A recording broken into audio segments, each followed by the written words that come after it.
율법이 613개가 있습니다. 그래서 바리새인들이나 서기관들은 하나님의 말씀대로 살려고 애를 썼습니다. 사실은 오늘 예배에 오신 여러분들, 저희들과 똑같은 관심이 있습니다. 저희들도 하나님의 말씀대로 순종하면서 정말로 살기를 원합니다. 바쁜 와중에도 믿음 생활하고 말씀 읽고 신앙적으로 살려고 애를 씁니다. 그래서 질문을 한 것입니다. 율법이 613개나 됩니다. 적극적으로 하라는 것은 248개, 하지 말라고 살인하지 말라 이렇게 부정적으로 한 것은 365개. 이렇게 많은 율법, 주일도 성수해야 되고 성경도 열심히 읽어야 되고 복음도 열심히 전해야 되고 이렇게 많은 것 가운데 결국 제일 중요한 게 뭡니까? 그것을 물어본 것입니다. 그 말 속에는 어떤 교인이 하나님 보시기에 제일 좋은 신앙인입니까? 그 질문도 같이 있습니다. 몰라서 물어본 것은 아닙니다. 지금 서기관들, 요즘으로 치면 신학 교수들인데요. 서기관들이나 바리새인들은 답을 알고 있습니다. 다만 예수님의 실력을, 예수님이 얼마나 똑똑한지를 테스트하기 위해서 물어본 것입니다. 갈릴리에서 자랐습니다. 예루살렘에서 율법을 어릴 때부터 배운 사람이 아닙니다. 부모님은 목수로 알고 있습니다. 30살까지는 목수로 지냈던 사람입니다. 최근에 반짝하면서 3년간 많은 인기를 끌고 있는데 네가 어느 정도로 똑똑한지 한번 시험해보자. 우리는 평생 율법을 배웠는데 이렇게 많은 하나님의 계명 중에 제일 중요한 게 뭐냐? 하나님 보시기에 제일 훌륭한 신앙인이 누구냐? 물었습니다. 예수님의 답은 분명하고 간단합니다. 모든 율법은 하나님을 사랑하는 사람이 되라는 거다. 그리고 하나님의 모든 말씀은 하나님을 사랑하고 이웃을 사랑하는 사람이 되라는 것이다. 그런데 하나님을 사랑하는 정도와 이웃을 사랑하는 정도는 조금 차이가 있다. 이웃은 내 몸을 사랑하는 것처럼 사랑하라고 하지만 하나님을 사랑할 때는 마음을 다하고 목숨을 다하고 뜻을 다해서 너의 생명과 온 힘을 다해서 사랑하라는 것이다. 정확하게 대답을 하셨습니다.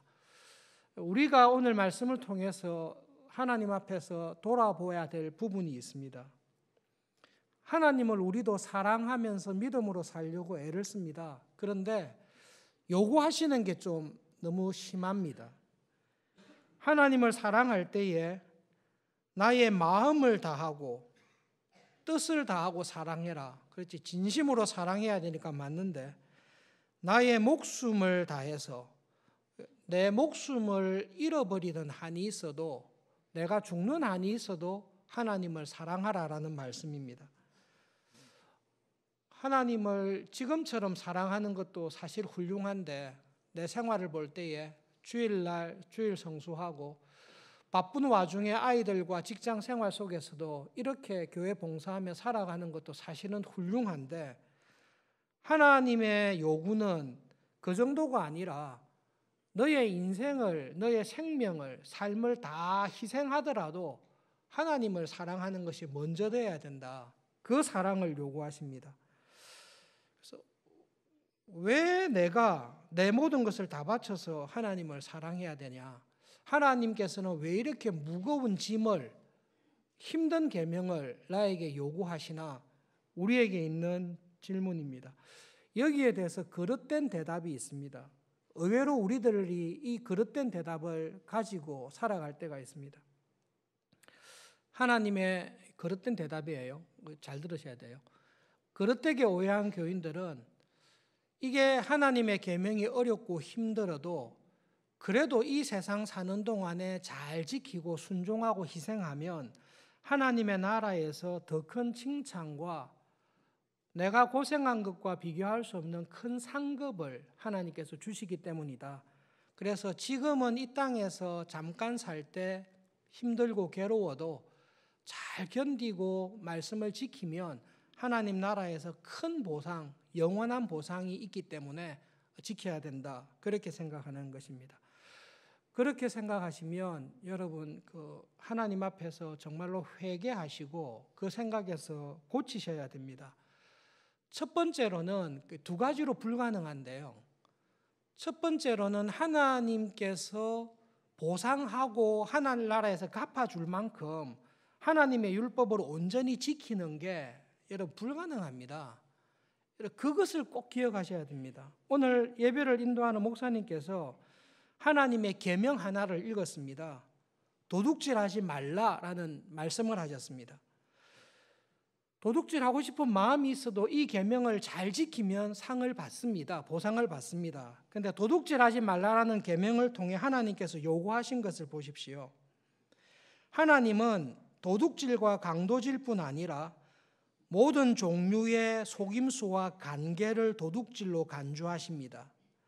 그리고 하나님께서는 나에게 맡겨주신 시간과 물질, 나에게 주신 모든 선물들, 내가 가지고 있는 재능, 능력, 이것을 하나님의 뜻에 합당하게 사용하기를 하나님은 명하십니다. 그런데 우리는 하나님이 합당하게 시간과 물질과 재능을 쓰기도 하지만 그렇게 쓰지 않을 때도 있습니다.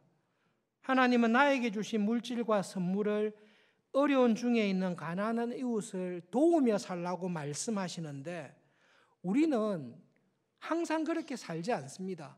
그래서 하나님의 계명을 하나님께서 보상하실 만큼 완벽하게 지킨 사람은 하나님 눈에 없습니다.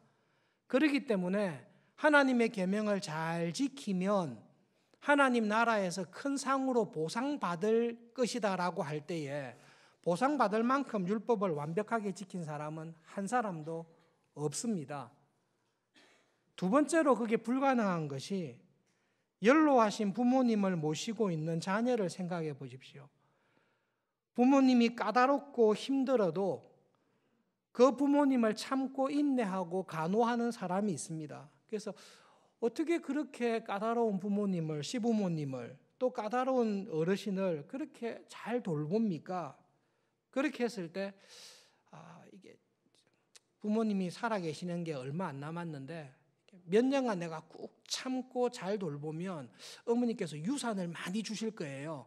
저는 사실은 유산을 보고 부모를 효도하는 것입니다. 그 마음을 안다면 그것이 부모가 유산을, 상을 줄 만한 효도입니까? 그렇지 않습니다. 하나님의 율법을 온 힘을 다해서 지키는 것은 잘 지키면 하나님 나라에서 내가 상을 많이 받을 것이다.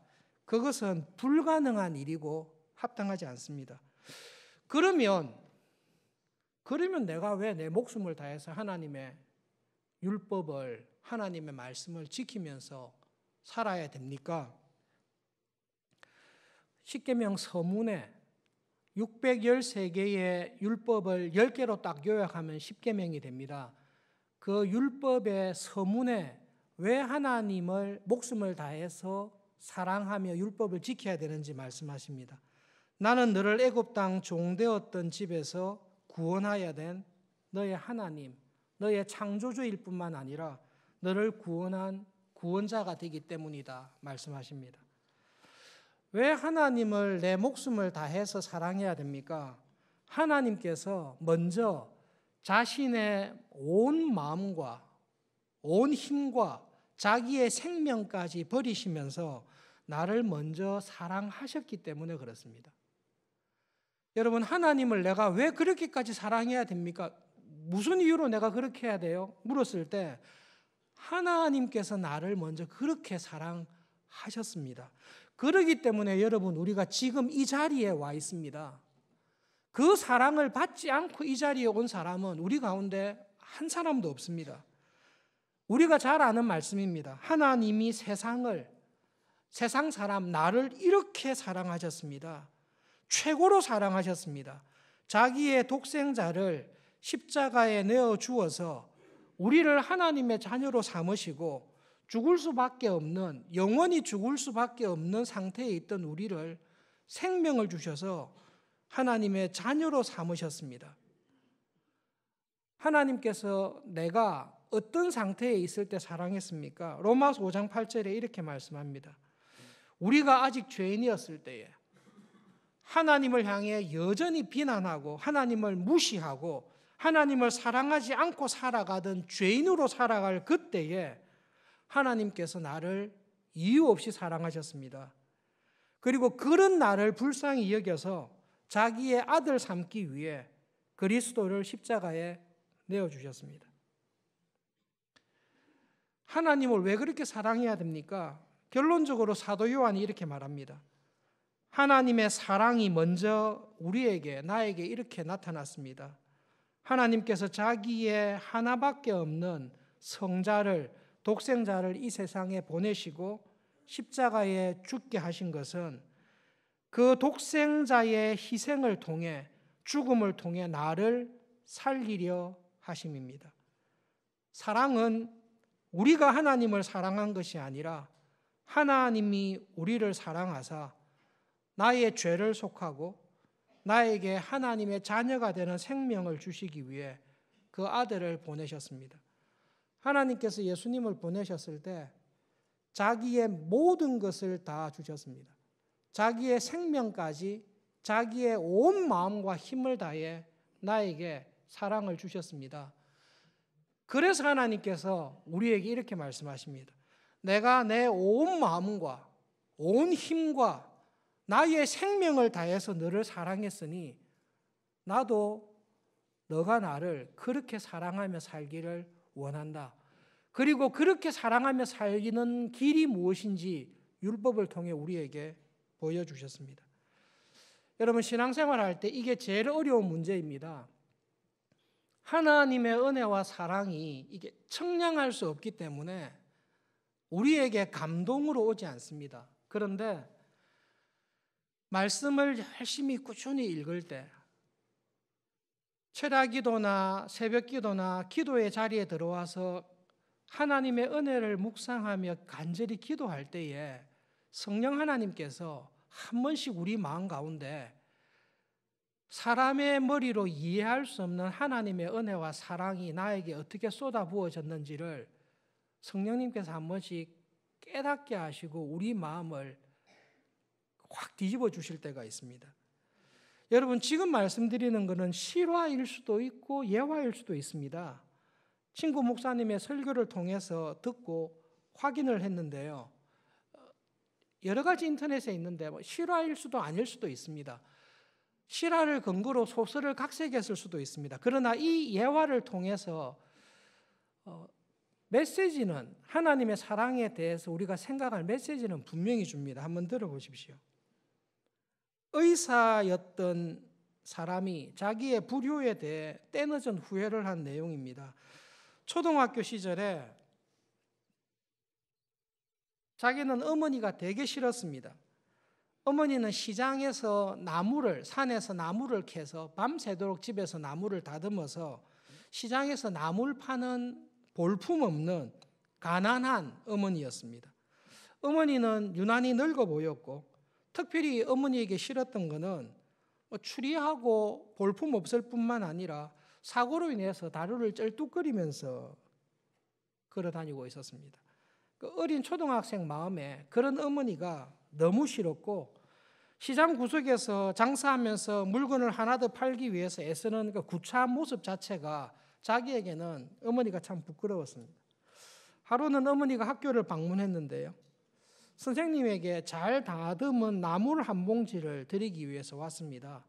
철없는 학교 친구들이 부잣집 아이가 보고 어머니가 가고 난 다음에 너희 어머니 병신이구나, 옛날에 이런 말을 함부로 했거든요.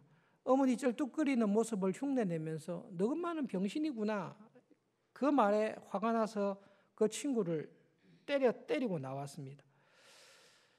저녁에 집에 가니까 그 맞은 부잣집 아이하고 그 부잣집 어머니가 와서 자기 어머니에게 항의하고 욕하는 걸 들었지요. 애비 없는 자식을 이렇게 함부로 해도 되냐? 못 배우고 가난하면 조용히 살지 자식 교육을 똑바로 시켜야지 왜 귀한 집 자식 얼굴을 이렇게 상처를 내냐? 엄마라는 작자가 병신이니까 자식도 온전하겠냐? 온갖 욕을 다 퍼붓는 이야기를 아들이 들었습니다. 어머니는 시종일관 미안하다고 했습니다. 밤에 어머니에게 불평을 했습니다. 엄마 2번 다시 학교에 오지 마세요. 창피해서 죽겠어요. 그러면서 마음에 굳은 결심을 했습니다. 나는 반드시 성공할 거다. 나는 절대로 이렇게 구차하게 살지 않겠다. 열심히 공부해서 의대에 진학했습니다. 17년이나 지난 이후에 의사가 되었고, 옛날 이야기니까요. 그 시절에 사법고시를 패스하거나 의사가 됐을 때 부잣집에 있는 처녀와 결혼하여 처가댁에서 해주는 도움으로 개업을 해서 병원에서도 근무를 잘 하게 되었습니다. 풍요롭게 사는 가운데 어머니에게 용돈은 꼬박꼬박 드렸다고 합니다. 그러나 한 번도 찾아가 본 적은 없습니다. 그렇게 쭉 오랜 세월이 20년 가까운 세월이 지난 날 퇴근하는 길에 한 늙은 아주머니가 집 앞에서 가정부와 다투는 걸 봤습니다. 보니까 어머니였습니다. 더 야윈 얼굴로 허름한 옷차림으로 또 쩔뚝거리는 모습을 볼 때 어머니인 줄 대번에 알았습니다.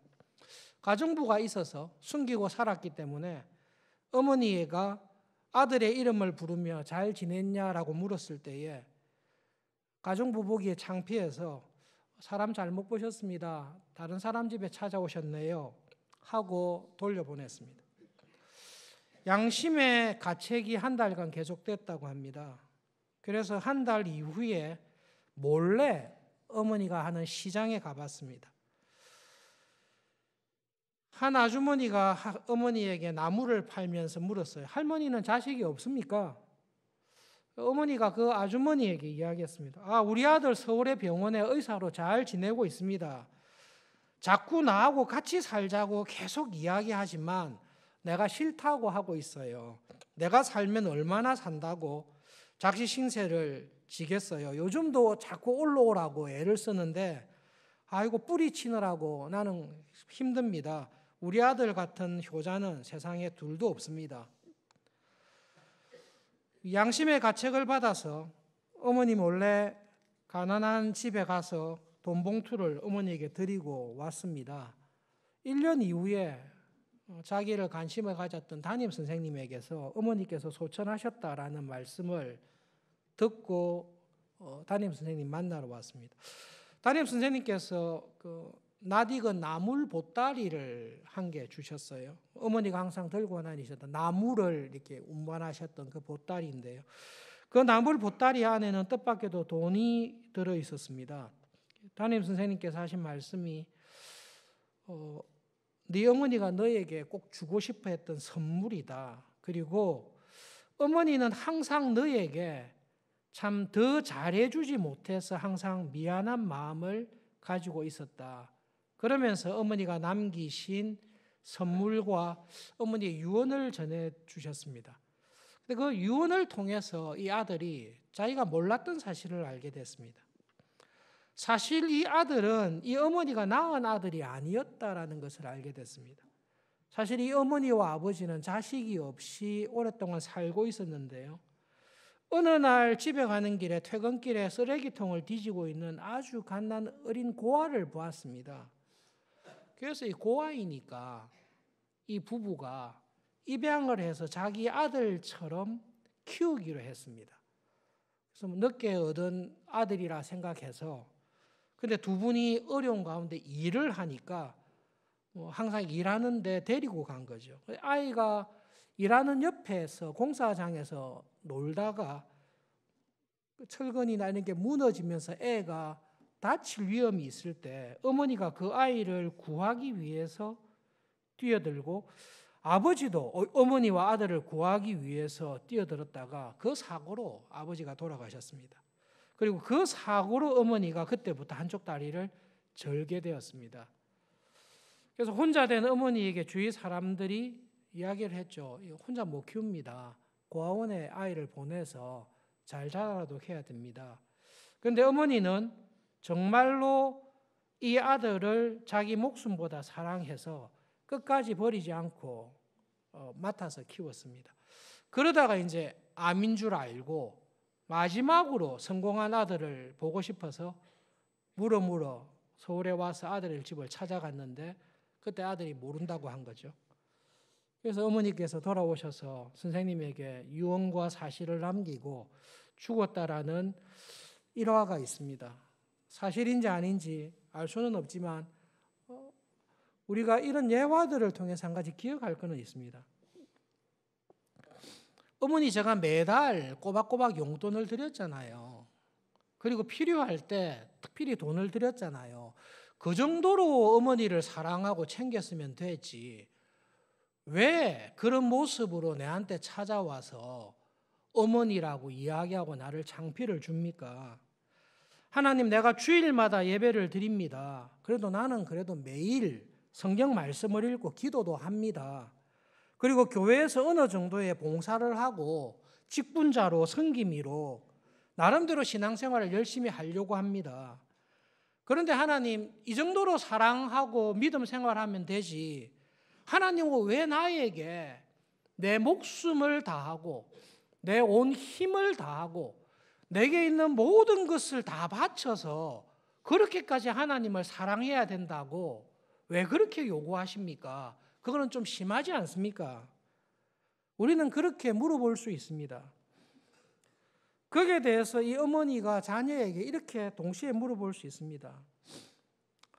쓰레기를 뒤지며 고아로 살고 있던 너를 입양하여 우리의 아들로 삼고 죽음에 처한 너를 구하기 위해서 너희 아버지의 희생이 있고 너를 살리기 위해서 또 너를 잘 키우기 위해서 내가 치른 희생과 대가가 있는데 그 모든 사랑과 희생과 인내를 네가 받았을 때 너는 나에게 무엇을 하느냐? 너는 지금까지 네가 나에게 한 것으로 내가 너에게 준 사랑을 충분히 다 갚았고 넉넉히 갚았다라고 생각하느냐? 우리는 그 질문을 이 아들에게 할 수 있습니다. 오늘 저희들이 말씀을 듣고 난 이후에 부를 찬송가가 311장입니다. 예수님께서 우리에게 똑같이 물어볼 수 있습니다. 나는 너를 위하여 내 몸을 버려 십자가에서 피를 흘려 너의 죄를 속하고 영원히 죽을 수도 밖에 없는 너에게 참 생명을 살 길을 주었다. 나는 나의 모든 것을 다 내어놓고 아낌없이 주었다. 너는 나에게 정말로 무엇을 주고 있느냐? 하나님 아버지의 영광스러운 보좌를 그것을 떠나서 정말로 깜깜한 절망과 죄가 충만한 이 세상에 사람들을 구원하기 위해 죄인처럼 살아가고 있는 너를 구원하기 위해 나는 내 몸을 십자가에 내어주어 너를 사랑했다. 너는 그 사랑에 대해 나에게 어떻게 사랑하느냐? 죄 중에 빠져서 영원히 죽을 인생을 구하기 위해 나는 십자가에서 나의 마지막 한 방울 피도 아낌없이 다 흘리고 너를 사랑하되 한없이 사랑하고 한없는 용서와 참 사랑을 가지고 세상에 내려와서 나는 사실 값없이 주었다. 네한테 받은 거 하나 없이 값없이 주었다. 그런데 이런 사랑을 받은 너는 나에게 무엇을 주느냐? 그것이 하나님을 마음을 다하고 목숨을 다하고 뜻을 다하여 사랑하라. 왜 그렇게 사랑해야 됩니까? 라는 그 질문에 대해 주님께서 하나님께서 우리에게 하시는 말씀입니다. 성경을 잘못 아는 사람은 바리새인들과 서기관들처럼 될 위험이 큽니다. 믿음 생활을 잘하는 것을 얼마나 똑똑한가, 얼마나 영적으로 훌륭하고 능력 있는 사람인가를 생각할 때가 많이 있습니다. 그러나 예수님께서는 정말로 하나님을 믿는 사람의 특징을 이야기하십니다. 정말로 믿음으로 살아가는 하나님의 사람의 특징을 이야기하는데요. 내가 정말 하나님의 은혜 안에 믿음으로 살아간다면 여러분, 나는 하나님을 닮은 사람이 되는데 하나님의 사랑에 감동한, 하나님의 사랑에 사로잡힌 사람이 되는 것이 믿음으로 살아가는 사람의 특징입니다. 우리 가운데 바리새인이나 서기관들처럼 신학적 탁월한 업적을 가지고 성경에 통달한 사람이 있을 수 있습니다. 저 사람은 당대에 우리 교회에서 가장 성경을 잘 안다. 저 사람은 우리 교회에서 가장 많은 은사와 능력을 가지고 있는 사람이다. 저 사람은 우리 교회에서 가장 큰 선행을 하고 저 사람은 모든 예언의 능력과 산을 옮길 만한 믿음이 있는 사람이라고 인정받을 수 있습니다. 그러나 고린도전서 13장 말씀대로 그 안에 하나님의 사랑이 없으면 I am nothing. 그건 아무 소용이 없습니다. 사랑이 없으면 그 어떤 재능과 은사와 탁월함과 실력이 하나님 보시기에는 아무것도 없습니다. 어떤 교회가, 어떤 교인이 가장 훌륭한 교인입니까? 똑똑하고 능력 있는 것을 넘어서서 하나님의 사랑에 빚진 사람으로 그 하나님의 사랑에 빚진 마음을 가지고 내가 어떻게 하면 내가 받은 그 사랑에 조금이나마 보답하며 살 수 있을까? 그 마음에 열심을 품고 믿음으로 살고 이웃을 사랑하는 사람이 하나님께서 찾으시는 참 믿음의 사람입니다. 어떤 교회가 가장 성경적인 교회입니까? 장로교회, 개혁교회, 감리교회, 순복음교회, 어떤 교회가 가장 하나님이 찾으시는 교회입니까? 하나님의 참 사랑으로 충만한 교인들이 서로 사랑하는 교회가 하나님께서 찾으시는 교회입니다. 하나님께서 주신 이 말씀을 생각할 때에 우리가 한 가지 더 꼭 기억해야 될 게 있습니다. 바리새인들은 제일 큰 계명이 뭔지를 물었습니다. 그런데 예수님께서는 큰 계명을 두 가지로 답을 하십니다. 하나님을 온 마음을 다해 사랑하는 것이다. 그런데 하나님을 그렇게 사랑하는 사람, 하나님께 내가 빚진 은혜와 사랑을 알고 하나님께서 나를 그렇게 사랑하신 것처럼 나도 그렇게 사랑하며 살아가겠습니다라고 하는 교인의 특징이 있는데 그 교인은 이웃을 사랑하면서 살아가는 교인입니다. 그래서 여러분, 나는 하나님을 참 사랑하고 그 은혜에 보답하며 살아간다라고 하면서 가족을, 교회를, 이웃을 돌보지 않는 사람은 그는 거짓말장이입니다. 그런 사랑은 없습니다. 하나님을 사랑하는 사람은 사람을 사랑하게 되어 있습니다. 요한일서 4장에 이 말씀을 하는데 우리는 다 기억해야 됩니다. 사랑하는 자들아, 우리가 서로 사랑하자. 그런데 사랑은 하나님께 속한 것이다. 이 말씀을 기억해야 됩니다. 우리에게는 사랑이, 나에게는 사랑이 없다라는 것을 우리는 정확하게 기억하셔야 됩니다. 나에게 있는, 우리에게 있는 사랑은 항상 조건적입니다. 너가 나를 사랑하면, 너가 나를 좋게 대하면, 네가 착하게 행동하면, 네가 사랑받을 일을 하면 사랑하겠다라는 것이 우리에게 있는 사랑입니다. 우리에게 있는 사랑은 항상 조건이 있습니다. 나에게 유익하기 때문에, 내가 필요하기 때문에 사랑하지 우리는 그 다른 이유로 사랑하지 않습니다. 그러나 하나님의 사랑은, 성경에서 말씀하신 참 사랑은 조건이 없이 사랑하는 것입니다. 하나님에게 있는 사랑은 원수를 사랑하는 것입니다. 하나님에게 원수가 아니었던 사람은 한 사람도 없습니다. 그래서 하나님은 사랑할 때 친구를 사랑한 적 없습니다. 하나님은 원수를 사랑한 것입니다. 그리고 그 사랑은 하나님께 있습니다. 그래서 요한 1서에서 이렇게 이야기합니다. 사랑하는 자들아, 우리가 서로 사랑합시다. 그런데 기억해야 될 게 있습니다. 이 사랑은 우리에게 없습니다. 이 사랑은 하나님께만 있습니다. 그렇기 때문에 사랑하는 사람은 하나님께로부터 나온 사람이 사랑할 수 있습니다. 하나님을 아는 사람이, 하나님의 사랑을 경험하고 아는 사람이 이 사랑을 할 수 있습니다. 하나님을 알지 못하는 사람, 하나님께로부터 나오지 않은 사람, 하나님의 사랑에 감동이 없는 사람은 절대로 이웃을, 원수를 사랑할 수 없습니다. 그러나 하나님께서 나에게 주신 사랑은 원수를 사랑하는 사랑을 주셨습니다. 우리에게는 이런 사랑이 없습니다. 그리고 그러기 때문에 우리는 매주일 하나님 앞에 나와 말씀을 듣습니다. 하나님, 내 안에 하나님이 말씀하시고 기대하시는 사랑이 없습니다. 제 안에 하나님이 기대하시는 경건한 삶이 없습니다. 저는 모든 경건을 계산합니다. 저는 모든 선행을 계산합니다. 그래서 얼마나 받을 수 있을까라 생각하는데 하나님은 그런 사랑과 경건을 기뻐하지 않습니다. 그러나 말씀을 읽을 때에, 기도의 자리에 들어갔을 때에 하나님께서는 우리에게 하나님의 사랑이 어떠한 것인지를 알게 하셔서 우리를 뒤집어 놓으십니다.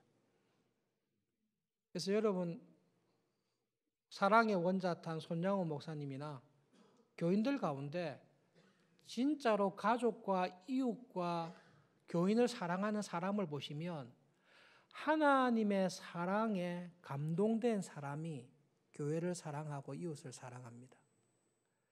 그 감동이 없이는 우리는 교인으로 하나님의 자녀로 살 수 없습니다. 우리가 연약하기 때문에 주일 나와서 예배 드리는 것으로 부족하기 때문에 수요 기도에 나와서 은혜를 다시 생각하고, 그것으로 우리가 더 부족하기 때문에 새벽에 나와서 기도하고 하루를 시작할 때 말씀을 통해, 기도를 통해 하나님의 은혜를 구하는 것입니다. 결론적으로 여러분, 믿음 안에서 살아가는 사람은 사랑이 깊어지고 사랑의 폭이 넓어지는 사람입니다. 우리를 하나님 앞에서 돌아보십시다. 내가 사랑하는 폭이 여전히 깊어지고 넓어지고 있습니까? 아니면 1년 전에 꼴보기 싫은 교인 여전히 꼴보기 싫고 5년 전에 미웠던 교인 여전히 믿고, 그러면 여러분 하나님의 은혜를 모르시든지 하나님의 은혜를 배반하면서 살아가고 있는 것입니다. 하나님의 사랑에 감동된 사람은 나에게서 나오는 사랑이 아니라 내 안에서 역사하시는 성령님의 은혜 안에서 사랑하며 살아갑니다. 그런 사람이 있는 곳에는 모든 것을 참습니다. 그 사람이 가면 이상하게 모든 것이 해결이 됩니다. 어떤 사람이 오기만 하면 문제를 일으키는 교인이 있습니다. 그런데 어떤 교인은 가기만 하면 거기에 용서와 치유와 사랑이 있는 교인이 있습니다. 하나님께서는 우리를 구원하셔서 하나님을 닮은 사람으로, 잃어버린 하나님을 형상을 회복한 사람으로 우리를 바꾸어 주십니다. 한 주간 살아가실 때 열심을 품고 하나님을 사랑하면서 살아가시기를 바랍니다. 그 말에 현혹되어서 이번 한 주간 골방에 들어가 기도만 하겠다, 그러면 안 되고, 그렇게 하나님을 사랑하는 사람은 원수를 사랑하면서 살아가는 사람입니다. 원수를 어떻게 바꿀 수 있습니까? 사랑으로 바꾸십니다. 그게 하나님의 방식이십니다. 죄인 되었던 우리를 하나님께서 어떻게 굴복시키십니까? 자기에 있는 모든 것을 다 내어줌으로, 다 사랑하심으로 우리를 바꾸십니다. 사랑하는 것은 나를 허비하는 것입니다. 여러분, 사랑하는 것은 기억하십시오. 내 것을 허비하는 것입니다. 이거를 허비하면 허비한 것 이상으로 내한테 온다, 이건 사랑 아닙니다. 이거를 허비하면 내 시간이, 내 생명이, 내 힘이 다 빠지는 것을 압니다. 그리고 이걸 허비하면 지금 내가 있는 것들이 점점 없어지기 때문에, 허비하면 할수록 내가 점점 가난해지고, 점점 보잘것 없어지고, 점점 실력이 없어지고, 점점 사람들이 무시할 거라는 것을 압니다. 그것이 사랑입니다. 사랑은 나를 허비하는 것입니다. 허비함으로 나를 채우는 게 사랑이 아니라 그냥 허비하는 것이 사랑입니다. 그것이 하나님께서 나를 사랑하신, 우리를 사랑하신 사랑입니다. 그 사랑으로 한 주간 살아갈 수 있도록 하나님 도와주십시오. 그것이 우리의 진짜 기도, 이번 한 주간의 기도가 되면 좋겠습니다. 기도하겠습니다.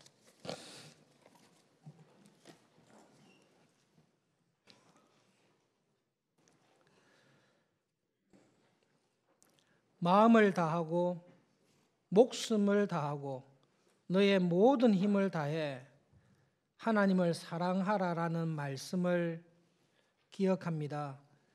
귀찮은 계명, 나를 힘들게 하는 계명이 아니라 하나님께 받은 은혜와 사랑을 깨닫게 해주셔서 하나님, 이런 은혜와 사랑을 저에게 쏟아 부어 주셨는데 제가 그 은혜와 사랑을 조금이나마 보답하며 하나님께 받은 그 은혜와 사랑에 대해 이렇게라도 감사하며 살아갈 수 있는 은혜 주셔서 정말로 감사합니다. 하나님, 그 은혜의 자리에 저희들을 있게 해 주십시오. 우리들이 가는 곳마다 우리 안에 역사하시는 하나님의 사랑으로 사람을 살리며 상처와 미움이 있는 곳에 용서와 하나님의 위로와 은혜가 충만한 사람으로 살아가는 한 주간이 되도록 하나님 저희들을 붙잡아 주시고 써 주십시오. 예수님의 이름으로 기도합니다.